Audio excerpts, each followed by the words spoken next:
Well, hey guys, it's Michael here. This is a little question and answer video I'm putting together. I've had a lot of questions from you guys over all the 10 parts so far on this articulated mini dump truck build. So I'm going to talk a lot about the building process of it, answer a lot of questions in this video, so stick around and check it out, guys. So one of the first things I want to address is I've actually had some people ask, why did I build this thing? Basically, I have some land out in the northwest here. We burn a lot of firewood and heat in the shop, my house, and family members' places. And I needed a machine that would haul more firewood than the quad truck. I also want to haul more dirt for terracing on the hillsides, and basically hauling gravel around in my driveway, filling potholes, and just doing pathway work, things like that. Another reason why I wanted to build it was I wanted a challenge. You know, I've built some other things up to this point. I've never built something on this scale yet, and I wanted to see if I could do it, and I learned a lot along the way. So that answers that first one, is what was the reason for building it? Purposely built to fit my needs.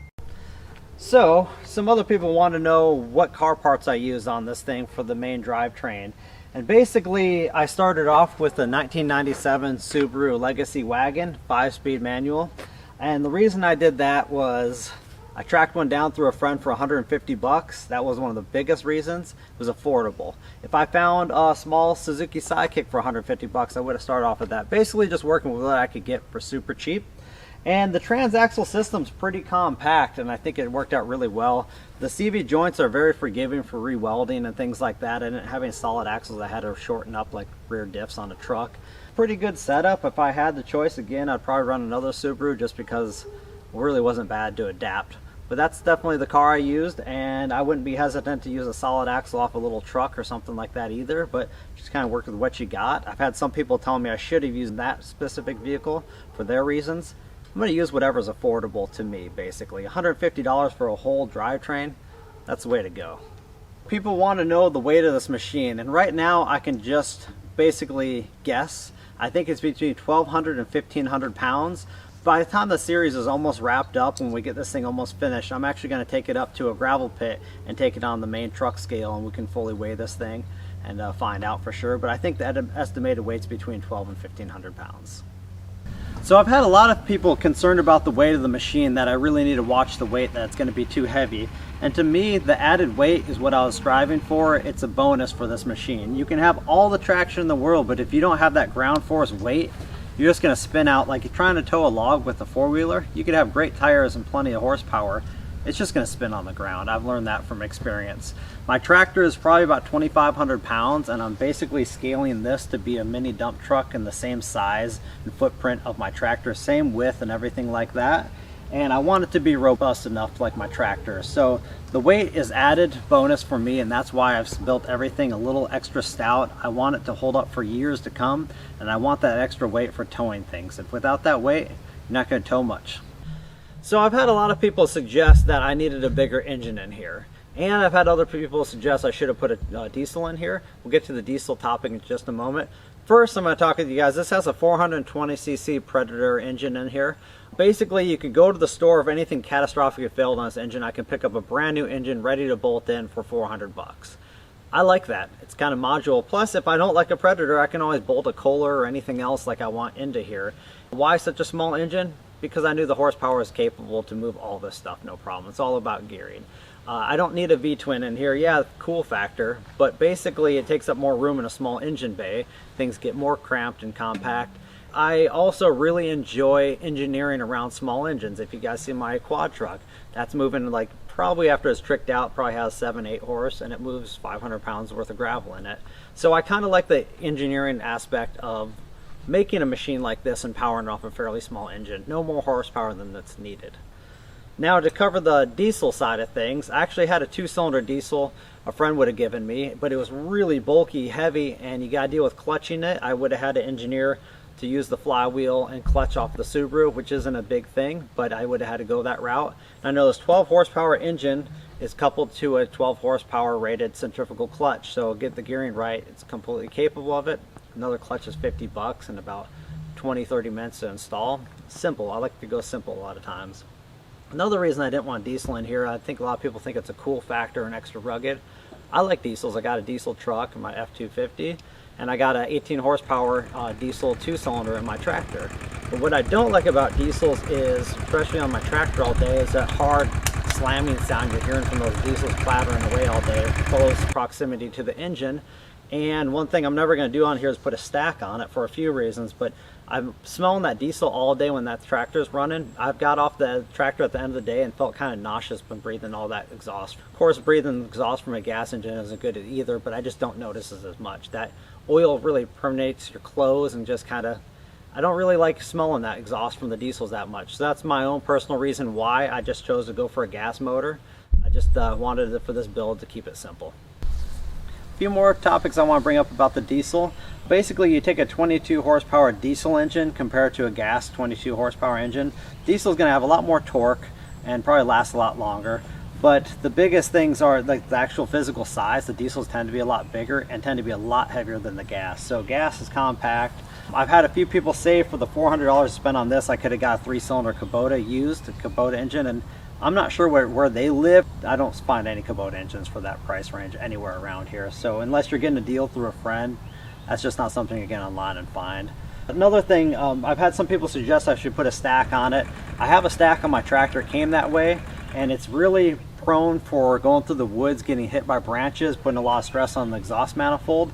Plus, all that exhaust comes out and goes right back towards your face. This shoots the exhaust out and away from you. And another thing is the stack, when I got my tractor, it pretty much came with a soup can to go over it. And since then I did an elbow to bend it out and move it away from the tractor. That soup can is not a good situation because if you forget to put it on, water goes down and gets into your exhaust manifold. And I put a flapper on there before, it just kind of disperses the exhaust everywhere and you hear that thing's flapping all the time. So again, I'm probably not going to do a stack on here even though it's equipment-like and tractor-like. I just liked it to be clean, out of the way, less stuff to get broken off if you're going through the woods. So I've had another thing brought up a few times and people thought I totally overlooked the gas Subaru engine and they acted like I was kind of stupid for not running the gas Subaru engine coupled to this. Like, why didn't you just use that? Well, basically that original engine, it was a 1-to-1, one for the flywheel to the transmission input. And that's fine for going 60 and 80 miles an hour down the highway, but you don't want to go like that off-road or hauling gravel. Basically, I needed around this 8-to-1 gear ratio on this thing because I wanted to go like 1 to 2 miles an hour in first, not 20 in first. And then again, that poses another problem for coupling a big diesel to here, is the more horsepower you get, how to couple that to that transmission and get that gear reduction like you need, because I don't need to go 40 in this thing. There's no suspension on it. It's basically a truck tractor. Running a small engine, it's much easier to couple and get that gear reduction than this is a 12 horse compared to like the 127 the Subaru engine put out, and is more complex. Ignition, electrical, all that kind of stuff, water cooling, those are all things that I didn't really need to add to this build and the complexity. So that's why I didn't run the original car engine with it. So we're going to talk about bushings and bearings down here in the center joint a little bit. Basically the rear bearing right back here that allows the front and back axles to move independently here. It's actually from a 1999 Ford F350 Super Duty. It's a four-wheel drive bearing from a front wheel. And I've had a lot of people say that because I'm not running the original axle through it, it's going to fall apart. And the reason why I chose that bearing specifically is because it has a giant nut on it that's been painted over so it can't come apart. It's all been preloaded from the factory. And it's holding up great so far. Time will tell on it. When I built this thing, I tried to design it in a way where the axles on each front and back section of the frame were about centered, so the weight was centered on each setup. Basically, instead of putting the wheels out front and putting a lot of extra weight on this joint, they're about centered. The bushings and all that stuff I machined here for this point, for the articulation and steering. Basically, those parts, I could have probably saved myself a few evenings worth of work if I would have just used rear cassette bearings from a front wheel drive car on the trailing arm and just used pre-installed bearings. And I could have bolted those on here and saved myself, like I said, about 2 evenings worth of machining and alignment issues and all that kind of stuff. So learning, moving ahead, I would fully use rear wheel bearings from a front wheel drive car.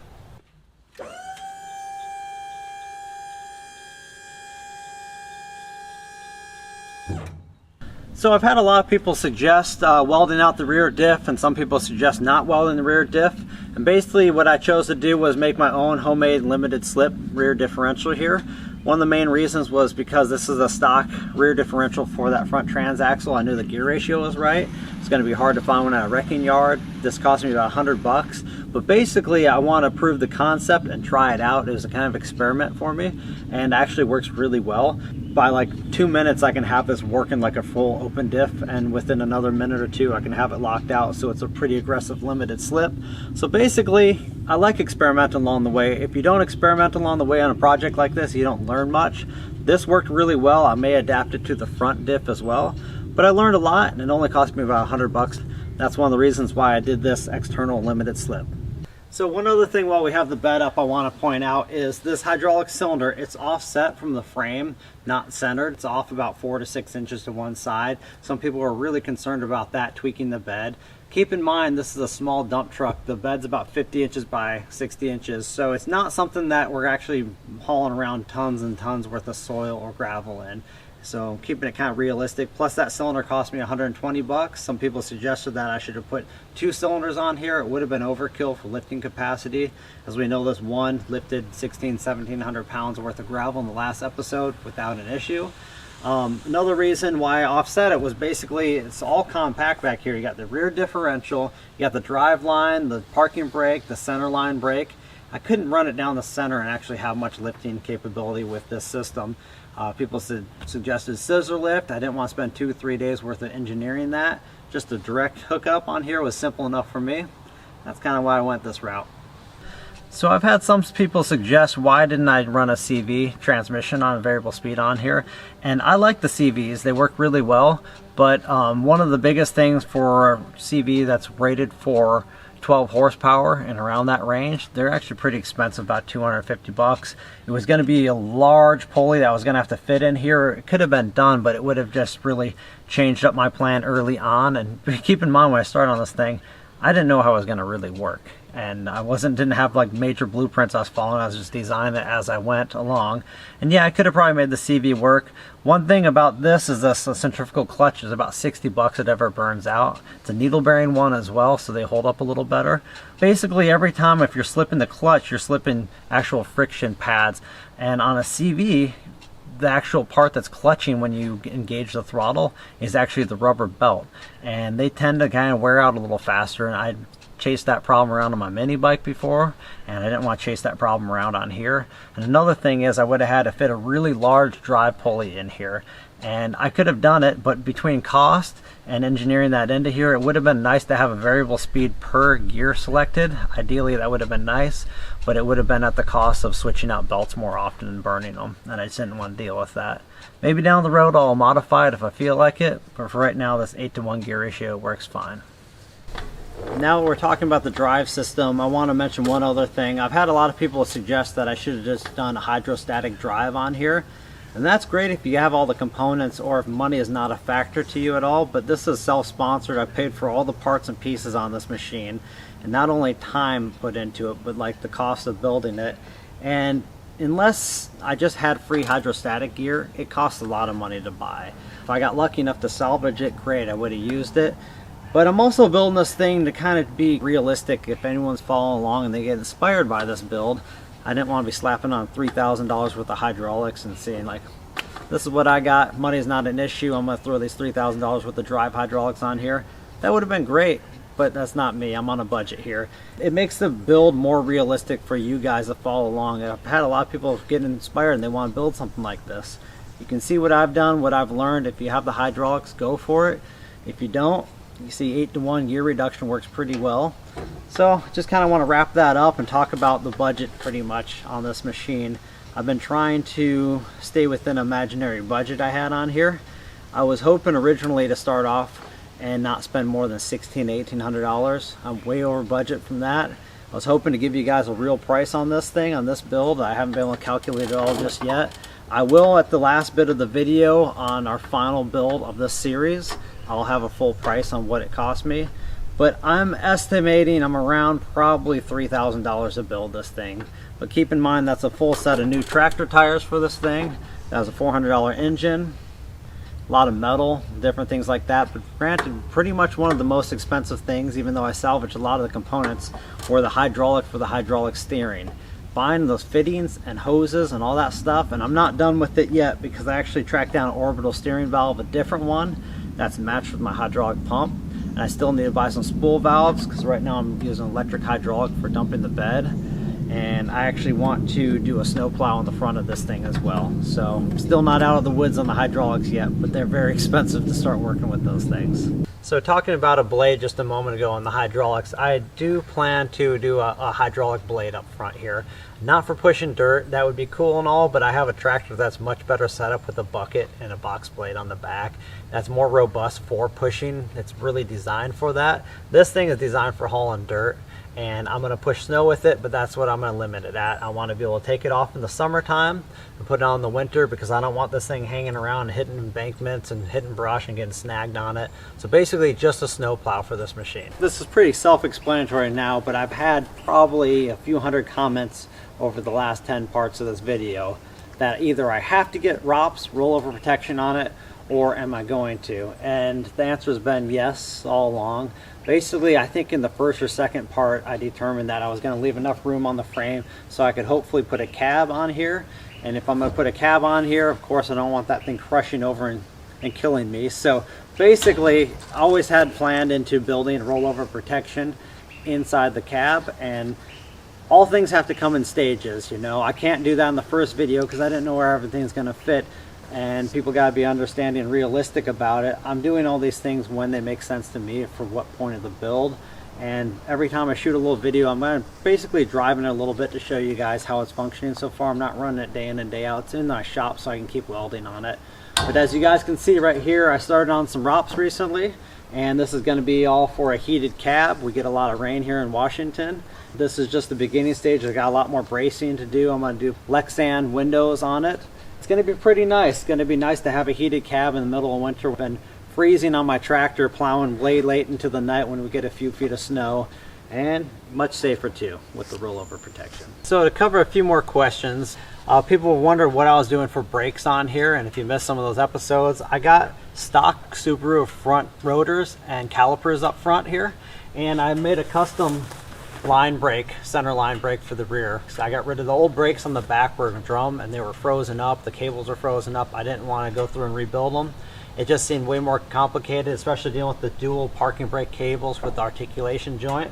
So basically right now it's held in place right here from the hydraulic parking brake I built for it onto that center disc. When I apply the front brakes, they come on when I'm using the foot pedal brake, and it also brings on that center line brake on the rear brakes as well. And it seems great. We stopped it on my driveway in the last episode with 1,700 pounds of gravel on an incline, and the parking brake held it no problem at all. So that's kind of covering the brakes there and what's going on with it. Oh, one other note I want to make is I got rid of the vacuum brakes from the Subaru and the Subaru master cylinder because basically I didn't want to run a vacuum brake off of a single cylinder here and just have a giant brake booster. So I ended up adapting kind of a dual piston master cylinder from a go-kart, but it had a much smaller bore than the stock Subaru. So basically it worked it out where that bore worked really well for non-vacuum brake system, and I can stop it with the full load of gravel in here no problem. So one of the things people have mentioned a lot and suggested, and I'm going to do, is that I've always had plans to do a skid plate on this thing, but people have been concerned about the cylinders getting hit on the ground and rocks and things like that. And they are more vulnerable on the bottom, but the reason why I didn't install them on the top of the frame up here is mainly because I was going to do a cab no matter what. I didn't want to deal with the cylinders being inside the cab and going through the back wall and dealing with water getting in there. I just felt like on the bottom was just going to be out of the way and fine for me. I'm not planning to be sliding this thing over rocks and bushwhacking in the deep woods. I will probably be backing up in the woods on occasion to get logs out for my sawmill, but mainly it's going to be sticking to trails, stuff like that. But yes, again, I'm going to be doing a whole skid plate for the bottom of this thing. And one other thing to note, right now where it's parked, the front tires are about 20 inches higher than the back tires here.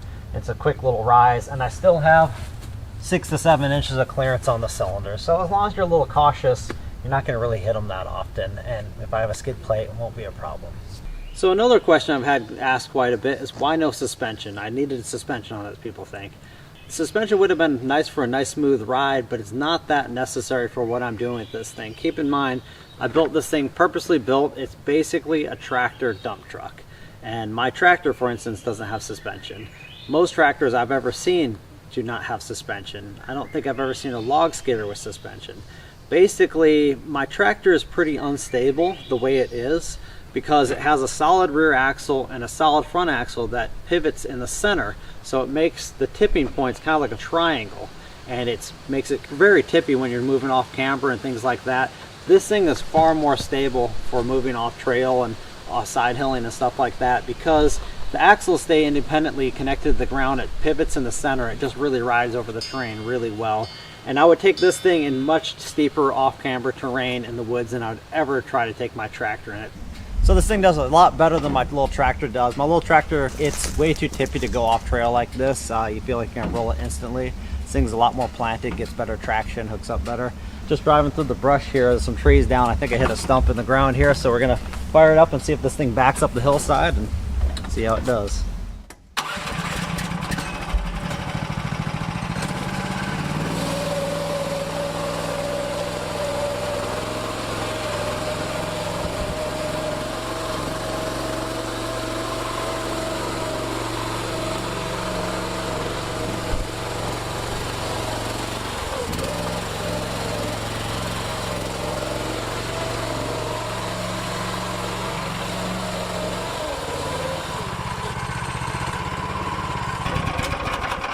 One thing I didn't realize, that I haven't really driven any articulated machines before this, is it steers in reverse just as it steers in forward. It pivot points in the center of the machine, other than having to turn around backwards to steer it. It backs out of things really, really well. So no suspension on here, mainly because I can haul heavy loads in here. You're not dealing with the suspension mushing out and moving around weird and being unstable. This is all for just going slow. If you're going 60 miles an hour down a gravel road in a pickup truck, suspension's great.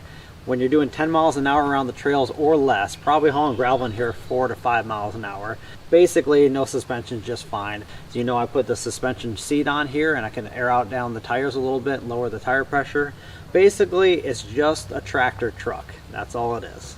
All right, you guys, I hope you enjoyed that video. If you did, please hit like and subscribe if you're not subscribed yet. And I wanted to let you guys know, if I covered some of the questions you asked them, I'm not picking on any of you guys for asking those certain questions. I'm just trying to explain it to my best capability of the reasons why I built it and did it in a certain way.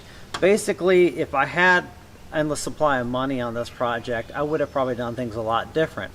But at the same time, if I had a lot more money, maybe I would have went out and just bought something. Although I haven't seen much on the market like this sold these days, it doesn't really compare to a side-by-side. It's a lot different in a lot of aspects. Yeah, I'm engineering this myself. I'm planning it all myself. If I get to a difficult spot, I can't really look up the blueprints because I design it as I go along. I can't actually ask someone else questions like, hey, how do I do this on this part of this build here? Because this is the first time I've built it. No one else really knows how I'm doing it here. I can look at other people who have built things like this around the world, but usually they're in Russian. I can't understand anything they're saying. I hope this gives you guys a little more insight on why I did things a certain way and my reasoning for it. It's all 100% purposely built for my needs. And if you're going to build one, I could see people wanting different things on it. And that's why when you build it yourself, you can purposely build and see how much of a complicated design you want to make for the options you want on them. Last but not least, this has just been one of those fun things that I've built.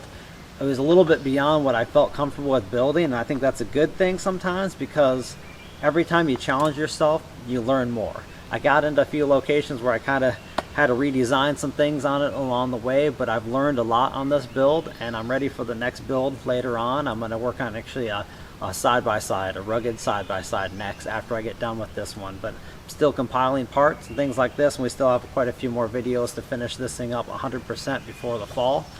I hope you guys enjoyed the video. If you did, like I said, please hit like and subscribe. And I always read all the comments, guys, so can't always get back to you because there's usually hundreds and hundreds of comments that come in on the videos, but I really appreciate reading them. So without you guys watching this video and kind of holding me accountable to finish this thing 100%, it would be easy to cut a few corners. So thank you guys so much for watching it and checking it out and always commenting. Appreciate it.